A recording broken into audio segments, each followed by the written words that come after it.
Welcome to the Skull King Football Podcast, presented by Fox DFS Firelines. Now, here are your hosts, Justin and Ryan Skullrood. Welcome back, Skull King Nation. This is the Skull King Fantasy Football Podcast. My name is Ryan Skullrood. And again, we are continuing our series in this episode of analyzing the 2017 NFL draft class and the prospects coming in. And so today we have another interview with one of the NCAA play-by-play announcers. Today we talk to Brent Balbinot, who is the voice of the Toledo Rockets football team. And we get into a conversation about running back Kareem Hunt, who has gotten a bit of notoriety lately on just how well his workouts have been going. And he has been climbing some of the mock draft charts. And on top of that, with how deep this tight end class is, there's a lot of guys who could be mid-round sleepers. And so we talk about Michael Roberts, who has had a phenomenal season this year with the Toledo Rockets, who, given the right situation, could really help out your fantasy football teams if he manages to find himself in a decent role. So again, let's go ahead and start this conversation, and I hope you like it. Okay, Skull King Nation, it's time to continue our interview series with NCAA radio play-by-play guys. I'm excited about this next conversation. We're going to be talking to the radio voice of the Toledo Rockets, Mr. Brent Balbinot. Brent, it's nice to have you on the show. My pleasure. Thanks for having me. All right. So again, this was your first year being the radio play-by-play for Toledo, correct? Correct. All right. So this is, for the most part, you really just got introduced to the couple of players that we're going to be talking about today. I had a chance to meet him at Mac Media Days, obviously last late summer or so, and then had the chance, obviously, to follow him through the course of the season. They just had Pro Day here at the University of Toledo on Tuesday as well. So those guys are still working hard. Awesome. All right. Well, let's go ahead and get into the two players we want to talk about. Let's go ahead and start off the guy who's really watching some of his Pro Day and going through some of the running back drills that he's done. Kareem Hunt had a phenomenal Senior Bowl. From the game tape that I saw. Give us just kind of maybe a little bit of an overview of the season that he had this year. Well, he's had an interesting roller coaster of a ride. Kane basically started off, almost hit the ball out of the park, to use a baseball term, as a freshman. Had to battle through some injuries. It came until the last game of the season down at the bowl game in Alabama, but he became the program's all-time leading rusher. He passed a guy by the name of Washawn Tate, who has basically set his name in the record books for the University of Toledo over the past decade or so. He's a different type of runner. He's 6 foot, 225 pounds. He maybe lost about 5 pounds over the course of the season to just try and keep him a little bit quicker, if you will. But he's the type of guy that won't necessarily blow by you in a 40, but that's not the case when he gets into the open field. He's the type of runner who I've seen just absolutely truck linebackers in his same size, but then he can also spin out of the pads of a safety that comes up in run support. So he's an interesting mix as far as power and speed. Yeah, as I've mentioned in a couple of previous interviews talking about players that he kind of fits in that category, as Mike Mayock would say, he's quicker than he is fast. He's got the quick feet to make the cuts when necessary. He's not necessarily going to burn you right off the bat, but he has some deceptive speed to him. Deceptive would probably be, yeah, sure. I'd say you could probably go ahead and use that as a terminology. Look, he's not going to blow you away again, like I said, if you line up him and 4 other stat-type backs and pull the trigger or sound the whistle in a 40. I think he ran a 4.6 at the NFL Combine. That's nothing to sneeze at, But at the same time, everybody talks about that mythical, 4-4 mark as to whether or not you're going to be a great breakaway back. And so many times I've talked to, especially strength and conditioning coaches, there's a difference between sprinter's speed and football speed. Very rarely does a back break a hole and there's nobody between him and the goal line and he can kick it into that second gear. As you mentioned, you're going to have to make a cut. You're probably going to have to make more than one in the open field to try and juke out a couple of defenders. At the same time, you're probably trying to put out a stiff arm to keep a linebacker or, again, a safety or maybe a corner who's coming up and run support off of you at the same time. So very rarely do guys actually start from the handoff, breaking the line of scrimmage, and they're at a dead sprint. So when we talk about football speed versus sprinter speed, I think sometimes people can get lost in the fact that they're two separate things, and football speed is what coaches are looking for. Exactly. Again, looking at some of his game tape, not just from the Senior Bowl, but just kind of some of the game tape from what I've been able to find on YouTube as I've been scouting Kareem. He runs. Honestly, he reminds me a little bit, being from Seattle, just in sort of his running style, a little bit of a Marshawn Lynch type, in the fact that his base when he runs, his feet run a little bit wide. His feet don't necessarily run right together, making it easy to trip him over. He keeps a pretty wide base to keep his balance when he's dropping a shoulder into a linebacker, or when he needs to maybe spin off a tackle. He seems to be able to keep his balance very well because of that wide base. Balance is probably the best moniker right there. There were times where I'd seen him maybe basically on a kick out or a stretch play, or maybe even taking one just a swing pass as a safety valve out of the backfield, and he's running full tilt towards the sideline to try and break the edge. And from the waist up, you think he's going out of bounds and into one of his teammates. From the waist down, he literally is swiveling his hips and moving in a different direction. The next thing you know, the rest of it is following suit. And I can't count how many times this season I looked over at my color man, or we talked to our guy on the sideline. I'm like, what just happened there? Because it almost looked three-dimensional. Did our lion eyes deceive us? He's just got that rare ability. He's got just tremendous body control. It's not just his footwork or his base, but he literally, at times, I swear, moved in two different directions at once. He's a very nimble back for being that big. Awesome. Kind of how a point guard in basketball will be able to kind of move his hips around it to throw off the defender when making a move. I love it. Yep, that's a good example. One of the stats I think that really jumps off the charts that I've seen talked about all over the internet is the fact that he has not lost a single fumble in his career. He's had one, as far as I could tell from the stats I looked at, he's had one fumble, but his team managed to recover. So he has not lost a fumble in his career at Toledo. Correct. He fumbled the only time in his entire career as an underclassman. It was a game of Buffalo, and I believe the conditions weren't exactly the best, as you can imagine. And he recovered it himself, from what I was told. I wasn't at that game, but everybody talks about it. He's got incredibly strong hands, and he's got great technique with the way he not only receives the ball, but the way he tucks the thing in. It's next to impossible to separate him from the ball. I know that's one thing that the NFL scouts at Pro Day really, really talked about. Well, especially if you consider how many running backs in the last couple of years have lost their jobs because of not being able to hold on to the ball.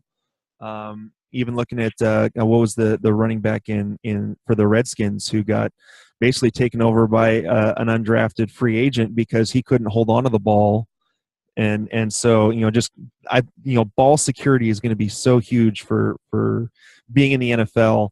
And again, I'm watching. I've got on my other screen right here, just watching some of his game tape going, just some of his moves and how he's able to keep that ball secure right tight up against his body. I think is only going to bode really, really well for him. One more thing. Well, go ahead. Sure. Go ahead. Well, I was just going to say, he's not sloppy with it either. There are times where, especially at the pro level, but you see a lot of it, I think, seeping down into the college level too. Guys may be fighting for the extra yard.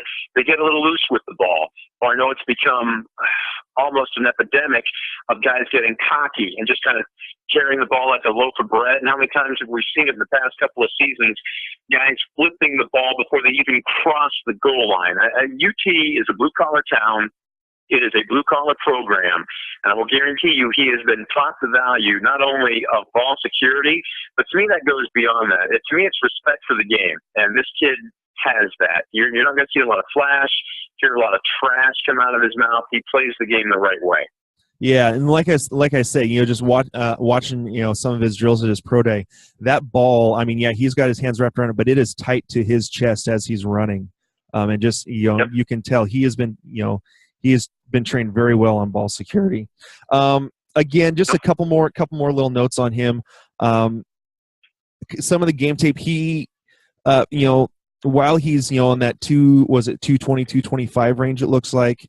I want to say for the NFL Combine, they said his stats were, I want to say 216, that he had actually lost a little bit of weight, taken off a little bit of weight. He looks like I've seen him squeeze through some holes that look like they were non-existent and get through some holes to squeeze through and add some extra yards. He looks like, when we talk about him being able to keep his balance, again, getting through some holes that I have not seen people his size get through before.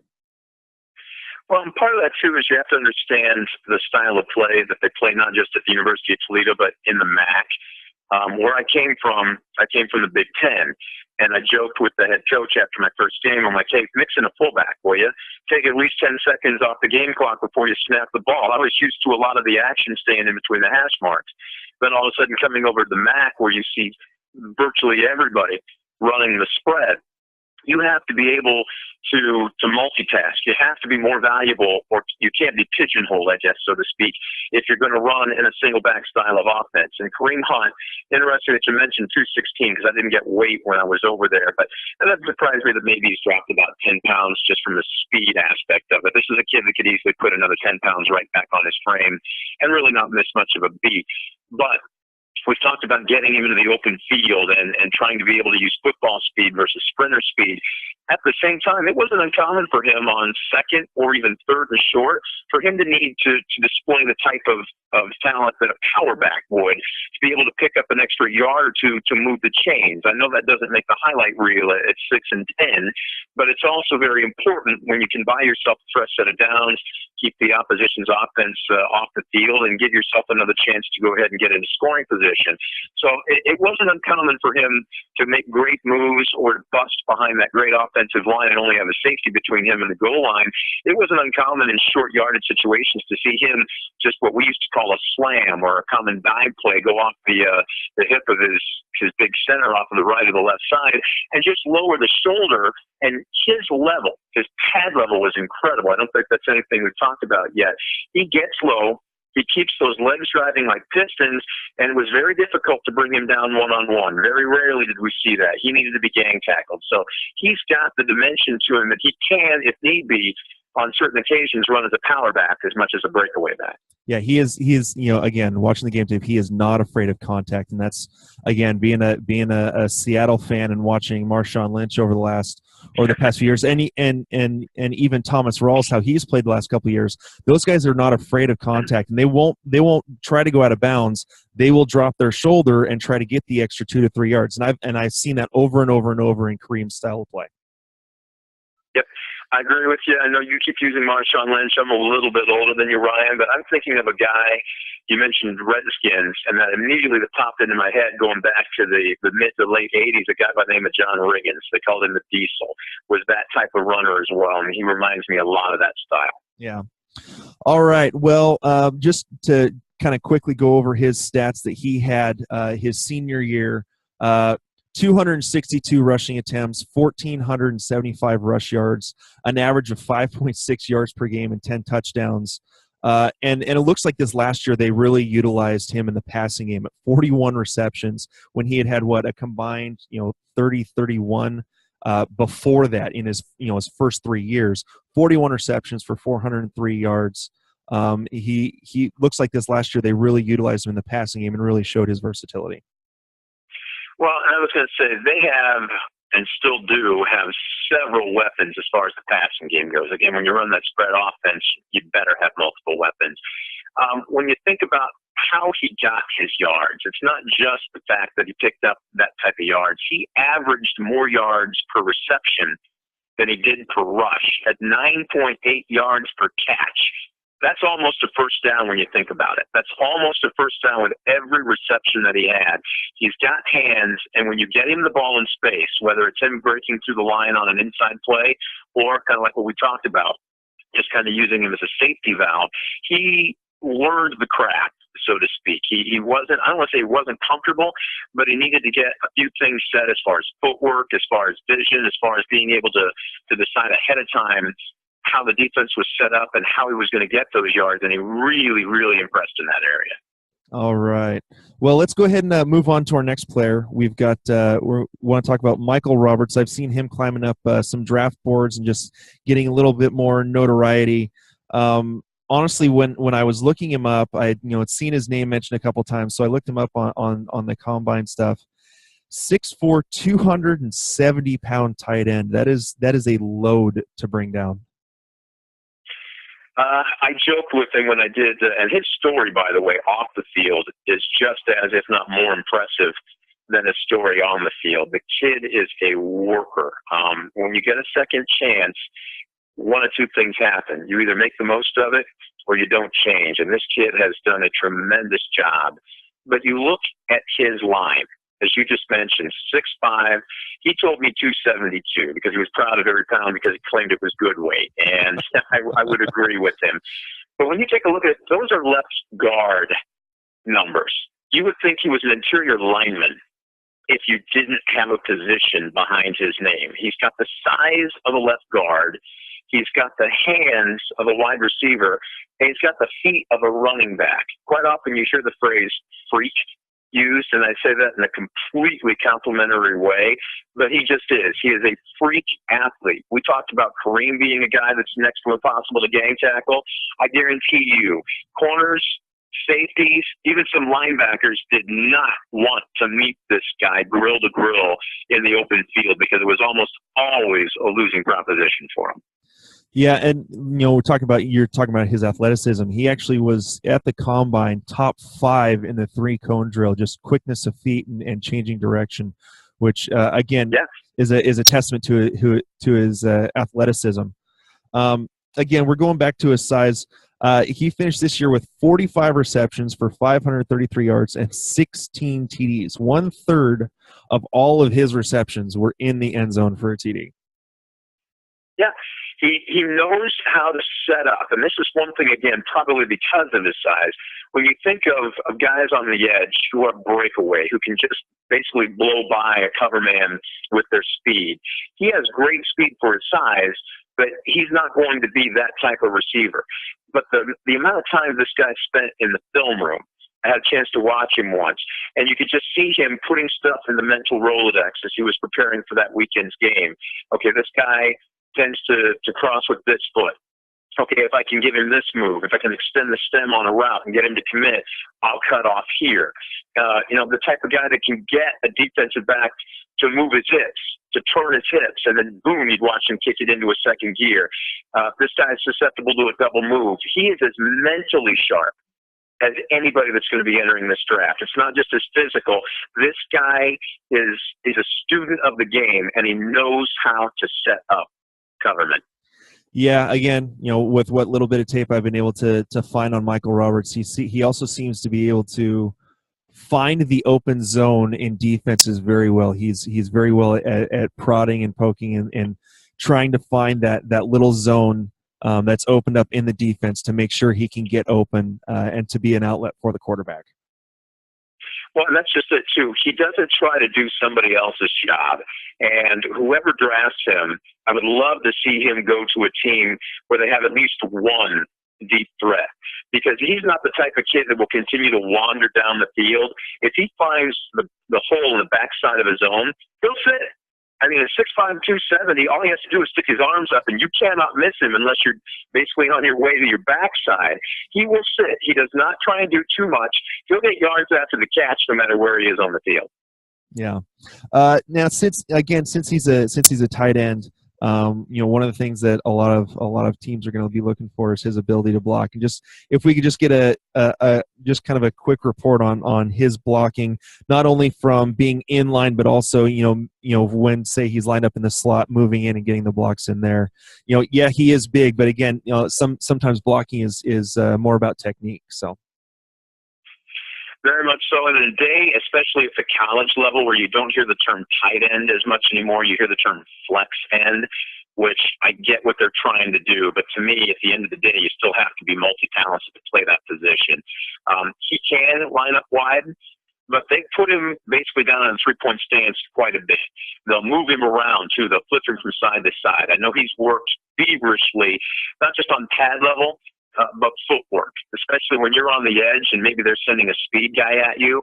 It's not just the tackle that has to be quick on that first step. In that case, it's got to be the end. Yep. And then at the same time, he'll brush block you because he's so big. He can hold for a second or two, release, still give the quarterback plenty of time. The next thing you know, he's 10 yards down the field with the reception. So he's learned to do it in multiple different ways. They made him here at UT. Yeah, with his size, a little chip block of someone coming off the end, he could knock them into the sideline and still, end up being wide open just because of, his mass. I'm really excited to see where he goes. I think that, he kind of reminds me, his size is a little bit different, but just in how you're describing him, he's kind of like I compare a lot of people to what I've seen in Seattle.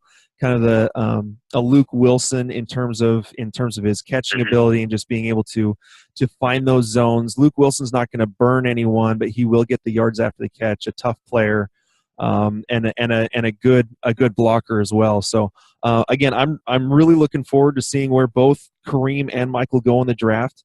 I think both of them could really find themselves in good situations to, again, as a fantasy football podcast.